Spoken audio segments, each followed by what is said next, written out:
Hello friends, welcome to the channel. आज का हमारा टॉपिक है the hormones of anterior pituitary, their mechanism of regulation and function.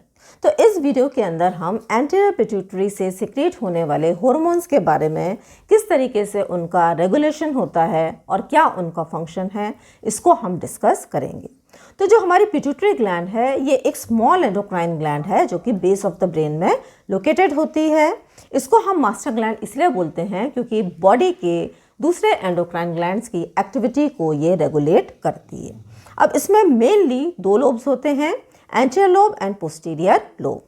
Anterior lobe से produce होने वाले हार्मोन्स के नाम हैं growth hormone, thyroid stimulating hormone, adrenocorticotrophic hormone, then prolactin, और उसके बाद में जो पांचवा हार्मोन है दैट इज गोनाडोट्रोफिन्स। अब ये जो गोनाडोट्रोफिन्स हैं, they are of two type, follicle stimulating hormone and luteinizing hormone. अब पोस्टीरियर लोब से सिक्रीट होने वाले हार्मोन्स के नाम हैं ऑक्सीटोसिन और एंड वेसोप्रेसिन और एंटी डायरेटिक हार्मोन, है ना। तो इस वीडियो में हमारा जो फोकस है that is on the hormones of the anterior pituitary gland.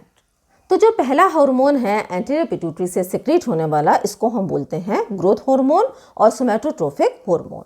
This is the most abundantly secreted hormone from anterior pituitary, है ना। सबसे ज़्यादा मात्रा में ये हार्मोन सिक्रीट होता है। अगर हम इसका फंक्शन देखें तो फंक्शन इसका, it is responsible for the growth in general. अब जब किसी भी ऑर्गन की ग्रोथ होती है तो वहाँ पर दो चीज़ें होती हैं, एक होती है हाइपरट्रोफी और दूसरा होता है हाइपरप्लेजिया। हाइपरट्रोफी का मतलब होता है सेल का साइज बढ़ना और हाइपरप्लेजिया का मतलब होता है increase in number of cells. तो ये जो हार्मोन है, it is responsible for the growth both by hypertrophy as well as by hyperplasia.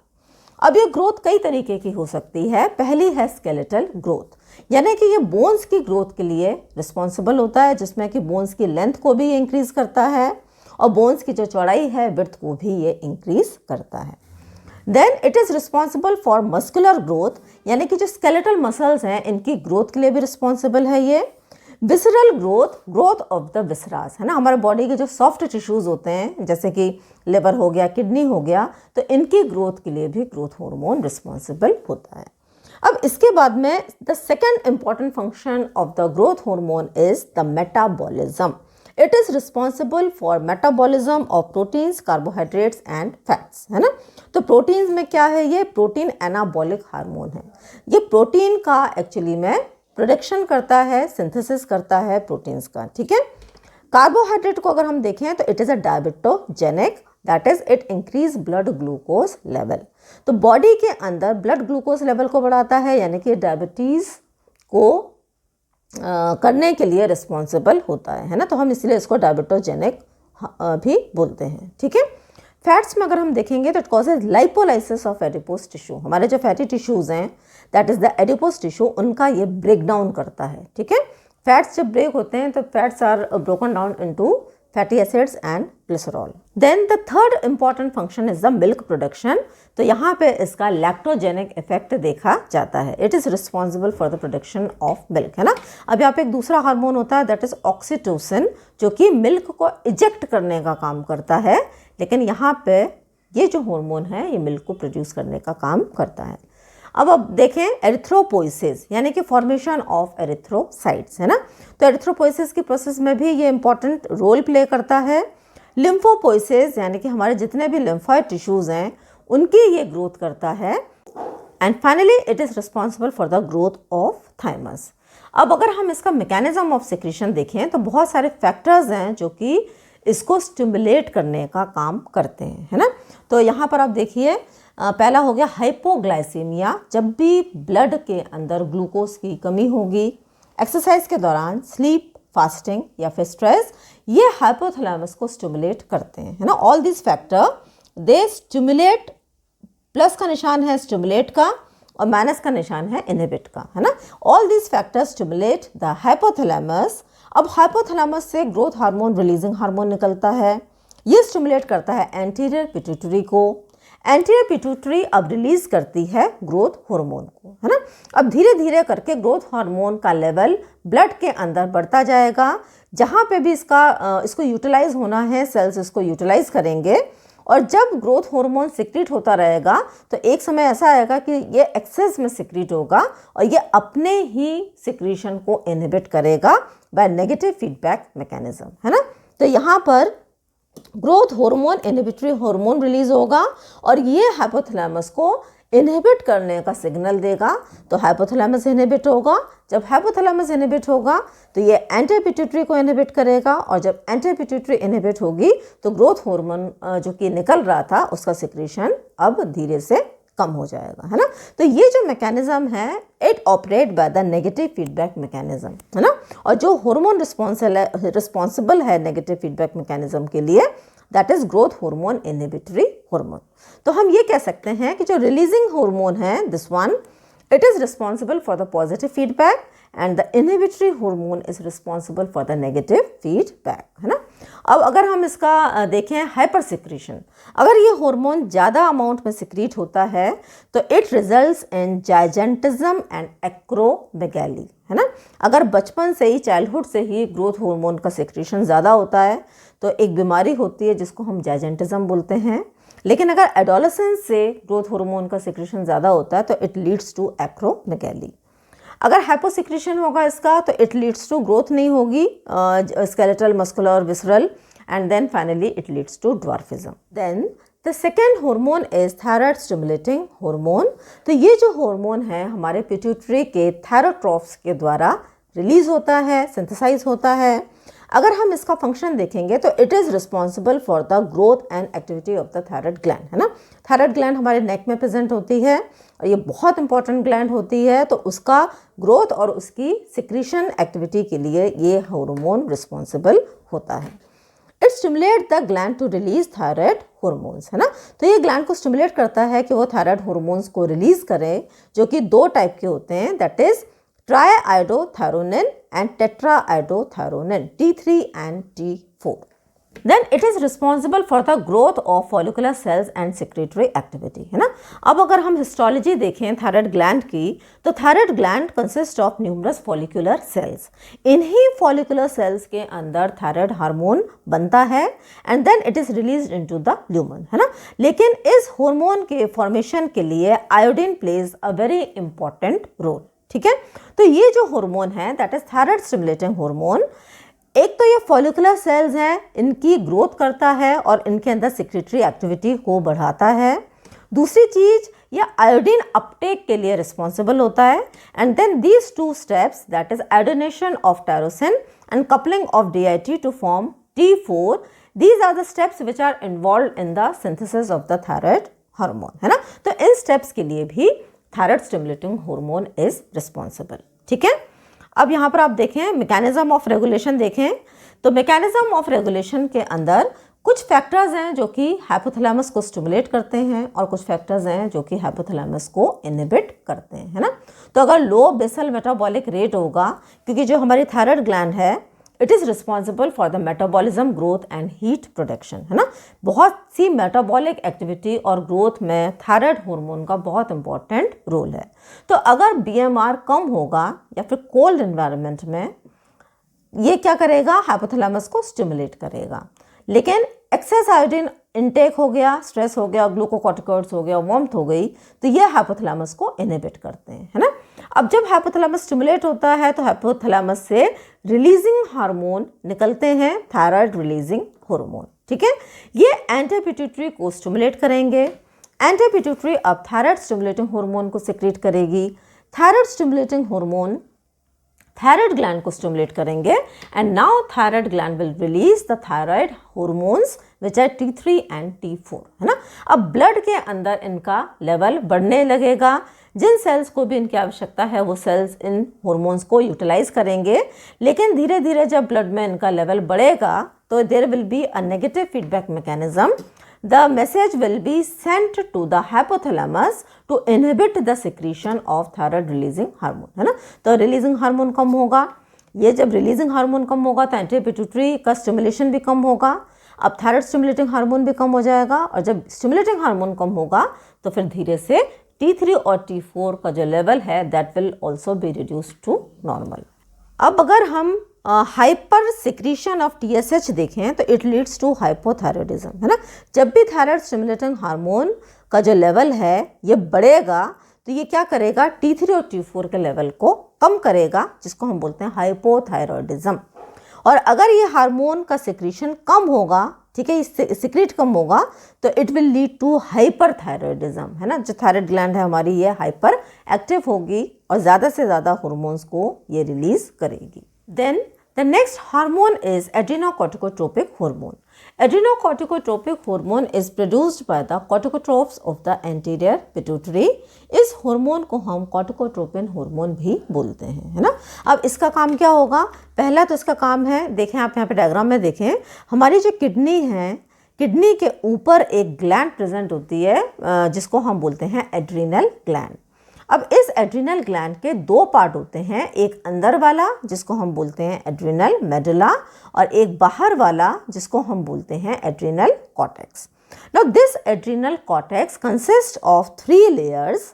सबसे बाहर वाली जो लेयर है उसको हम बोलते हैं जोना ग्लोमेरुलोसा, मिडिल लेयर को हम बोलते हैं जोना फेसिकुलेटा और सबसे अंदर वाली लेयर को हम बोलते हैं जोना रेटिक्युलरिस।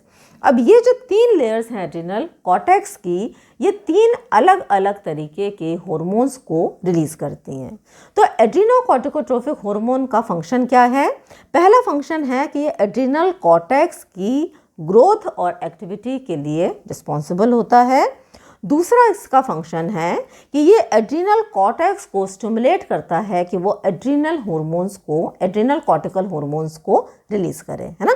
अब कौन कौन से हार्मोन्स हैं और ये कौन कौन सी लेयर से सिक्रीट होते हैं, तो पहले आप देखें जो मिडिल लेयर है विच इज़ द इम्पॉर्टेंट, है ना, जोना फेसिकुलेटा, ये सिक्रीट करती है glucocorticoid that is cortisol which plays important role in stress reduction, है ना। तो ये जो हार्मोन है which is release by the zone of fasciculata that is cortisol, इसका regulation specially is done by the adrenocorticotropic hormone. बाकी layers में भी इसका रोल है, लेकिन जो mainly it is responsible for the regulation of the cortisol.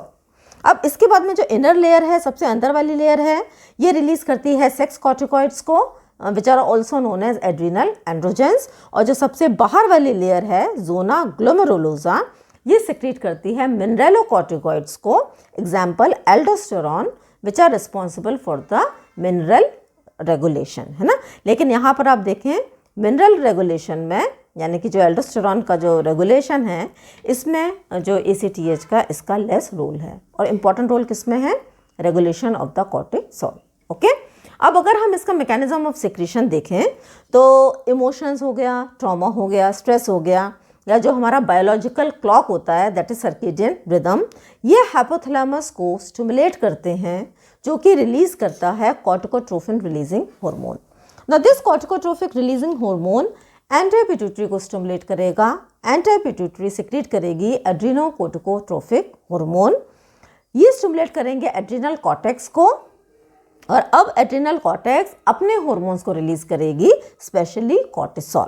जब blood में कॉर्टिसोल का लेवल बढ़ जाएगा तो ये अपने ही हार्मोन को नेगेटिव फीडबैक मैकेनिज्म के माध्यम से इनहिबिट करने का काम करेगा, है ना। तो यहाँ से मैसेज सेल्स यूज़ करेंगे कॉर्टिसोल को, और जो एक्सेस कॉर्टिसोल बन गया है तो क्या होगा, एक नेगेटिव फीडबैक मैकेनिज्म ऑपरेट होगा जो कि हाइपोथैलेमस को इनहिबिट करेगा। हाइपोथैलेमस इनहिबिट होगी तो एंटीरियर पिट्यूटरी को इनहिबिट करेगी, एंटीरियर पिट्यूटरी इनहिबिट होगी तो ये एड्रीनल कॉर्टेक्स को इनहिबिट करेगी, और कॉर्टिसोल का जो लेवल है ब्लड के अंदर, ये it will return to normal. The next hormone is prolactin, which is secreted by the lactotrophs or mammotrophs of the anterior pituitary gland, है ना। इसका एक नाम और होता है, that's the luteotropic hormone, LTH, ठीक है, and it is secreted mainly during pregnancy and lactation. ये हार्मोन प्रेगनेंसी लैक्टेशन में इसका जो लेवल है ब्लड के अंदर ये बढ़ जाता है ना। अब करता क्या है, it is required for the growth of the memory glands during pregnancy. Pregnancy में होने वाले ब्रेस्ट के चेंजेस के लिए दिस हार्मोन इज रिस्पॉन्सिबल। ये एक तरीके से मैमरी ग्लैंड्स को प्रिपेयर करता है for the synthesis of milk, है ना। तो ये मैमरी ग्लैंड्स की ग्रोथ करता है, then it is responsible for the milk production, that is lactogenesis, है ना। तो डिलीवरी के दौरान ये मिल्क प्रोडक्शन में इम्पॉर्टेंट रोल प्ले करता है। It inhibits gonadotrophic releasing hormone and thereby reduces conception. तो एक फंक्शन इसका और है कि गोनाडोट्रोफिक रिलीजिंग हार्मोन को जब ये इनहिबिट करेगा तो FSH और LH के सिंथेसिस को ये एक तरीके से कम करता है और कंसीव होने से ये प्रिवेंट करता है। High level of prolactin in non pregnant females में कॉज इनफर्टिलिटी, है ना। अगर नॉन प्रेग्नेंट फीमेल है तो उसमें अगर प्रोलैक्टिन का लेवल बढ़ गया है तो ये एक कारण हो सकता है, it can be one of the causes of infertility. Okay, regulation को अगर हम देखें तो sucking of the nipple by the baby, जब भी बेबी ब्रेस्ट निपल को सक करता है तो ये एक तरीके से स्टिमुलेट करता है हाइपोथैलेमस को। हाइपोथैलेमस से प्रोलैक्टिन रिलीजिंग हार्मोन्स निकलते हैं जो कि एंटी पिट्यूटरी को स्टिमुलेट करते हैं। एंटी पिट्यूटरी प्रोलैक्टिन को रिलीज करती है। प्रोलैक्टिन का लेवल ब्लड में बढ़ने लगता है। Prolactin is used by the cell, लेकिन जो एक्सेस अमाउंट में जब प्रोलैक्टिन का लेवल बढ़ने लगेगा तो ये क्या करता है, negative feedback mechanism is operated by the prolactin inhibitory hormone, है ना। प्रोलैक्टिन इनहिबिटरी हार्मोन रिलीज होगा, ये क्या करेगा, नेगेटिव फीडबैक मैकेनिज्म ऑपरेट करेगा, हाइपोथैलेमस को इनहिबिट करेगा। हाइपोथैलेमस इनहिबिट होगा तो ये पिट्यूटरी को इनहिबिट करेगा। पिट्यूटरी इनहिबिट होगी तो प्रोलैक्टिन का secretion it is return down to normal, है ना। इसका सिक्रीशन यहाँ पे बढ़ रहा था, अब क्या होगा, इसका सिक्रीशन कम होकर नॉर्मल पर आ जाएगा। ठीक है, next we come to the gonadotropins और गोनाड स्टिमुलेटिंग हार्मोन। अब gonads are ovary in females and testis in males. Gonadotropins दो तरीके के होते हैं, follicle stimulating hormone and luteinizing hormone. अब ये जो हार्मोन्स हैं FSH और LH, इनका फंक्शन मेल और फीमेल में अलग अलग होता है और इनका मैकेनिज्म ऑफ सिक्रीशन भी अलग अलग होता है ना। तो पहले हम फीमेल्स में देख लेते हैं। तो फीमेल्स में जो FSH है, it is responsible for maturation of Graafian follicle, जैसे इसका नाम है, फॉलिकल स्टिमुलेटिंग हार्मोन। क्या करता है, ये फॉलिकल्स को स्टिमुलेट करता है, उनके मैचुरेशन के लिए रिस्पॉन्सिबल होता है ना। अगर हम इसके फंक्शन को थोड़ा सा पढ़ें तो जो ओवरी है, ओवरी के अंदर देयर आर न्यूमरस फॉलिकल्स जो कि डिफरेंट स्टेजेस ऑफ डेवलपमेंट में होते हैं, है ना। जब एक फॉलिकल पूरी तरीके से मैच्योर हो जाता है तो उसे हम बोलते हैं ग्राफियन फॉलिकल। अब ये जो ग्राफियन फॉलिकल है, इसके अंदर प्रेजेंट होता है ओवम, है ना। तो जब ये मैच्योर होता है तो मैच्योर होने के बाद ये जो ग्राफियन फॉलिकल है, धीरे धीरे ये ओवरी की लाइनिंग के पास आ जाता है और अपने ओवम को ये रिलीज कर देता है इनटू द पेरिटोनियल कैविटी, और इस प्रोसेस को हम बोलते हैं ओव्यूलेशन। अब ये जो बचा हुआ ग्राफियन फॉलिकल है, ये धीरे से एक येलो कलर के स्ट्रक्चर में कन्वर्ट हो जाता है, जिसको हम बोलते हैं कॉर्पस लूटियम। ठीक है, अब ओवरी से प्रोड्यूस होता है एक हार्मोन जिसको हम बोलते हैं ईस्ट्रोजन, और कॉर्पस लूटियम से प्रोड्यूस होता है एक हार्मोन जिसको हम बोलते हैं प्रोजेस्टेरॉन। ठीक है, अब यहाँ पर आप देखें, इसमें देखिए आप, तो FSH क्या कर रहा है, मैच्योरेशन ऑफ ग्राफियन फॉलिकल। तो ये जो फॉलिकल्स हैं, इनको ये मैच्योर करने का जो काम करता है, that is the function of follicle stimulating hormone, है ना।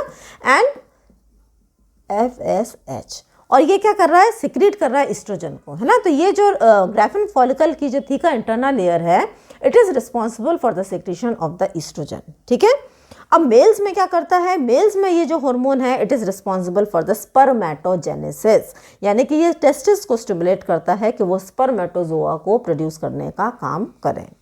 अब ल्यूटेनाइजिंग हार्मोन को हम देखें तो luteinising hormone is responsible for ovulation, है ना। तो ये जो ओव्यूलेशन की प्रोसेस है, ये किसने कराई, ल्यूटेनाइजिंग हार्मोन ने, that is the release of ovum into the peritoneal cavity. इसके बाद में ये जो बचा हुआ ग्राफियन फॉलिकल था, ये कन्वर्ट हो गया इनटू अ येलो स्ट्रक्चर जिसको हम बोलते हैं कॉर्पस लूटियम, है ना। तो formation and maintenance of corpus luteum भी किसने करवाया, ल्यूटेनाइजिंग हार्मोन ने, एंड प्रोडक्शन ऑफ प्रोजेस्टेरॉन, है ना। अब इस कॉर्पस लूटियम से प्रोजेस्टेरॉन बना, ये भी किसने करवाया? ल्यूटेनाइजिंग हार्मोन ने। ठीक है, तो फीमेल्स में luteinising hormone is responsible for ovulation, formation and maturation of the corpus luteum and release of progesterone from the corpus luteum. ठीक है, मेल्स के अंदर अगर हम देखेंगे तो मेल्स के अंदर it is responsible for the production of testosterone which is a male sex hormone by stimulating the cells of Leydig, है ना। तो जो सेल्स ऑफ लेडिग हैं ये सिंथेसाइज करते हैं टेस्टास्टेरॉन हार्मोन को, that is the function in the mails. Now let us study the regulation of gonadotrophins in female, है ना। तो हाइपोथैलेमस से निकला गोनाडोट्रोफिन रिलीजिंग हार्मोन जिसने स्टिमुलेट किया एंटीरियर पिट्यूटरी को। अब एंटीरियर पिट्यूटरी से रिलीज होता है FSH एंड LH, है ना, लेकिन FSH पहले रिलीज होता है और LH ओव्यूलेशन के बाद रिलीज होता है। ठीक है, तो यहाँ पर आप देखें, यहाँ पे ये ओव्यूलेशन है, ओव्यूलेशन के पहले स्टेप में क्या रिलीज होगा? ईस्ट्रोजन, है ना।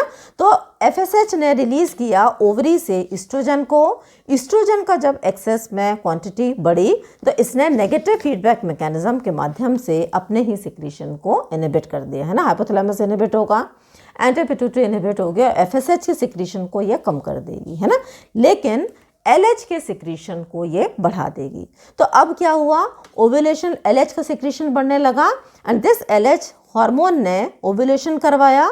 ओव्यूलेशन के बाद में कॉर्पस लूटियम का फॉर्मेशन करवाया और कॉर्पस लूटियम से प्रोजेस्टेरॉन का रिलीज करवाया, है ना। तो progesterone hormone is formed from the corpus luteum. अब जब इसका एक्सेस हो जाएगा तो ये अपने ही फीडबैक, नेगेटिव फीडबैक मैकेनिज्म के द्वारा हाइपोथैलेमस को इनहिबिट करेगा, जो कि एंटीरियर पिट्यूटरी को इनहिबिट करेगी और LH के सेक्रेशन को कम करेगी। ओके, मेल्स में अगर हम देखें तो मेल्स के अंदर हाइपोथैलेमस से रिलीज हुआ गोनाडोट्रोफिक रिलीजिंग हार्मोन जिसने एंटीरियर पिट्यूटरी को स्टिमुलेट किया, जिसने दो हार्मोन्स रिलीज किए FSH एंड LH। FSH ने सर्टोली सेल्स को स्टिमुलेट किया और वहाँ से रिलीज करवाया ईस्ट्रोजन को, और जो LH ने लेडिक सेल्स को स्टिमुलेट किया टेस्टिस के और रिलीज करवाया मेल सेक्स हार्मोन टेस्टास्टेरॉन, है ना। Both oestrogen and testosterone are responsible for the spermatogenesis. अब यहाँ पर एक और हार्मोन रिलीज होता है, ठीक है, दैट इज इनहिबिन, है ना। और ये जो इनहिबिन है ये नेगेटिव फीडबैक मैकेनिज्म करता है और हाइपोथैलेमस को और पिट्यूटरी को ये बेसिकली इनहिबिट करता है, जिससे कि FSH का जो सिक्रीशन है ये अपने आप कम होने लगता है। Okay, so this was all about the topic. I hope you have liked this video. Thanks for watching.